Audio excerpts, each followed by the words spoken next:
Hello, everyone, and welcome to another edition of the Broad Podcaster with me, Jennifer Fierro, here in the Llano Lakes, joined with Art Dlugach, the voice of the Llano Yellow Jackets, and it is our custom now.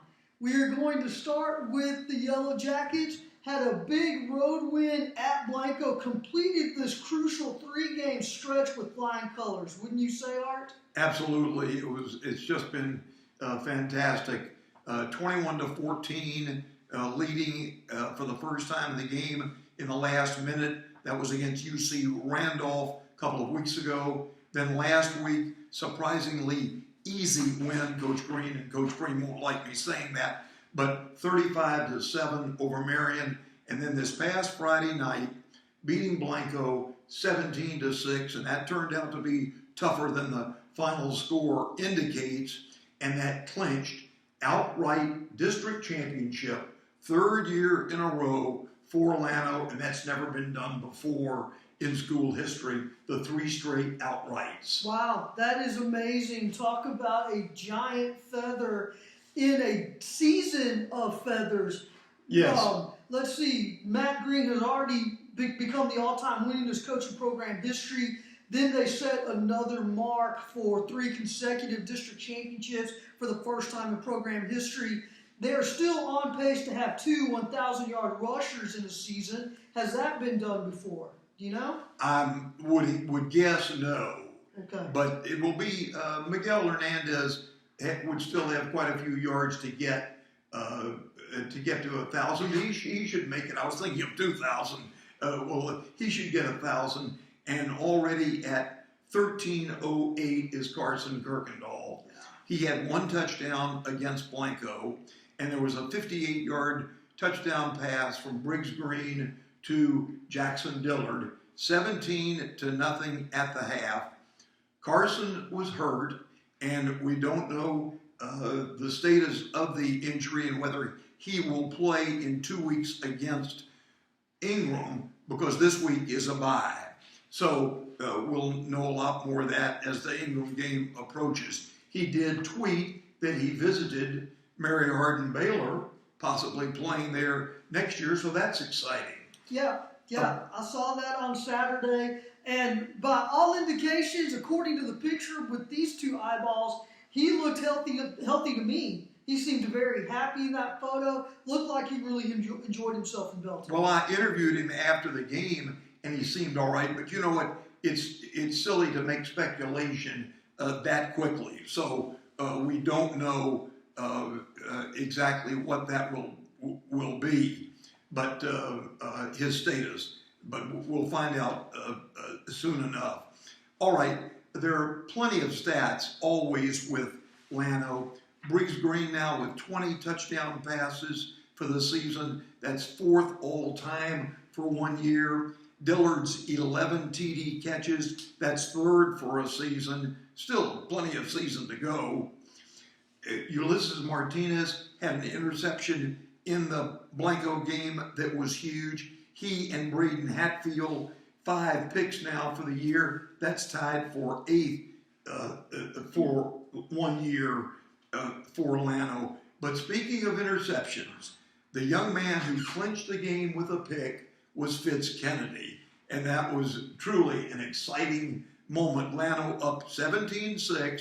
Blanco had time to score, then kick, onside kick, recover, and could have still won the game. It was a long shot, but Fitz Kennedy took care of that, intercepting a Cameron Anderson pass. And so that sealed the victory for Llano. In those 3 games that I mentioned earlier, 14 points against UC Randolph, 7 against Marion, and just 6 against Blanco. That's outstanding. Those are 3 fine teams finishing 2nd, 3rd, and 4th as that plays out in the district.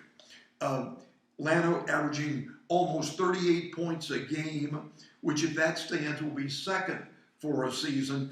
Bryce Mize, 42 extra points in 45 tries. That's tied for 3rd. He's also booted 7 field goals, which is 2nd for a season. And back to Kirkendall once again, 19 touchdowns this year and 36 for his career, which is 2 years. And we hope a bunch of games left when you count the playoffs. So 9-0 for Llano. That's the 4th best start in school history. So it's just all going very well. And a couple of weeks down the road, the playoffs will start the weekend of November 11th against the 4th best team in District 14. So Llano will be favored in that. But again, the coaches don't like to hear talk like that. So it's just been a great year, and very proud of the team. The community certainly has been behind them so much, and Coach Green mentioned that after the game. And of course, he always mentions his staff, led by defensive coordinator Matt Anastasio and offensive coordinator and assistant head coach Ryan Prame. Yeah. Let's go back a little bit, because you mentioned Briggs Green. I think he has really come into his own in the quarterback position.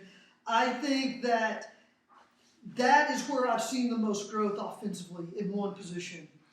But he completed, 9 passes on Friday night? I believe that's right. 6 of those to Jackson Dillard, including a touchdown. I think Jackson had 6 catches for 100 yards.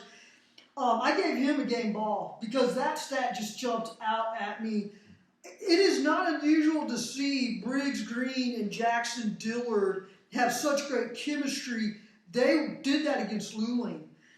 I just find it incredibly fascinating that yet again, we are talking about a spread team where you expect kids or opponents to stack the box because everybody knows about the lethal running game. I think Briggs has grown so much at quarterback. We talk about the offensive line leading the way for the running game. They're obviously giving Briggs, time to throw. But at the same time, when you have your receivers making plays for your quarterback, that has to be a great shot in the arm for all of them in confidence. Is that what you see? Yes, and he's a fine runner. He didn't get away from the rush of Blanco as well as a lot of Llano fans would have liked to have seen him. But he can run with that ball plenty good, I'll guarantee you. Forget this, then I forget a name or two. But once again, these offensive linemen, Ross Edwards, Hudson Godfrey, Brannon Green, Daniel Sandoval, Juice Lang, and Dylan Kennedy, thank you very much. That's the big 6 of offensive line coach Richard Katner. Yeah.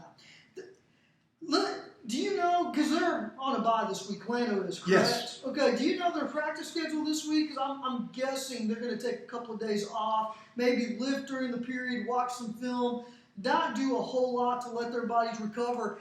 I believe Llano may be the only team, and I know this to be true, in the Highland Lakes region. Everybody else has had at least 1 bye. We're going to talk about another team in Burnett that's already had 2 byes this season. But this is the only bye Llano has gotten since they started 2-a-days in early August. Any idea what their practice schedule is this week? I think you've got it 1 or 2 days off for sure, and then pretty light.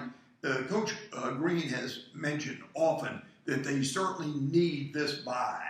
And a couple of years ago, I think Coach Slaughter was still coaching. The bye didn't come till after the team had played 10 times. Yeah, and this time it comes after 9. So it's good once it arrives because it's so close to the playoffs, giving them the week off. But it's not good getting there. It's not so much fun, to have to play 9 weeks in a row. Yeah. And certainly not 2 byes like you think Burnett had. Yeah. No, not Burnett. Faith Academy.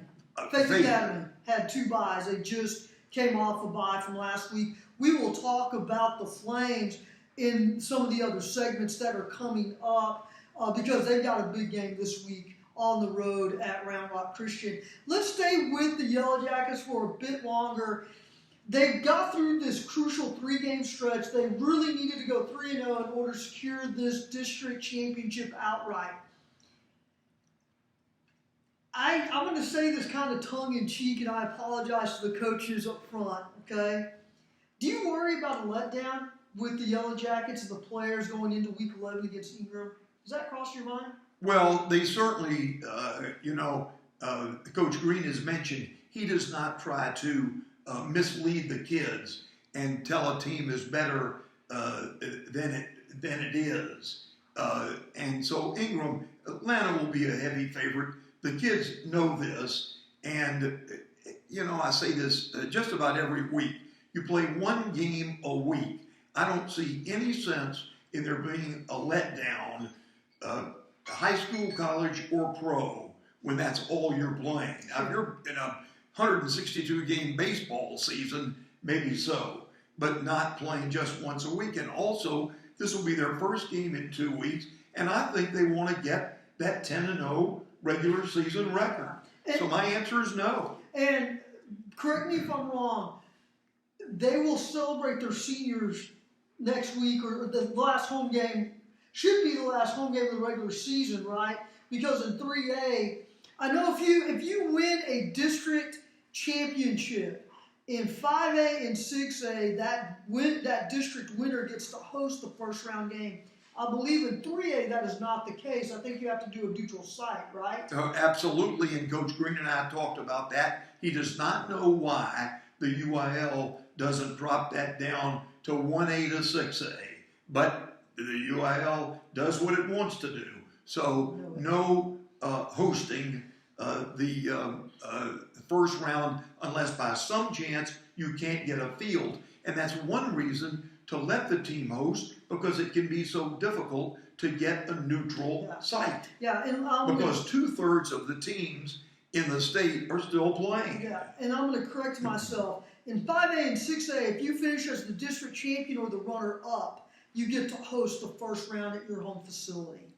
I don't remember if that is the case in 4A or not. That'll be something we can talk about with Burnett here in the next segment. Is there something else you want to say before we close this one out? Llano was 4A a couple of years ago, and they didn't get to host. Yeah, this was a recent change, Art. Well, this has been recent. Okay. Well, it's a good one, but I do think that there's no difference in 1A and 5A or 6A and hosting. No. And then you'd have people who would complain, our district is tougher than yours. That's why we came in third. Well, we can't satisfy everybody. So. Well, we're going to close this one out. We're going to go to Burnett County. We're going to talk about the Bulldogs and the Mustangs in the next segment. As always, for all of your local sports news, please go to TexasChalkTalk.com. And please remember to like, subscribe, and share the channel.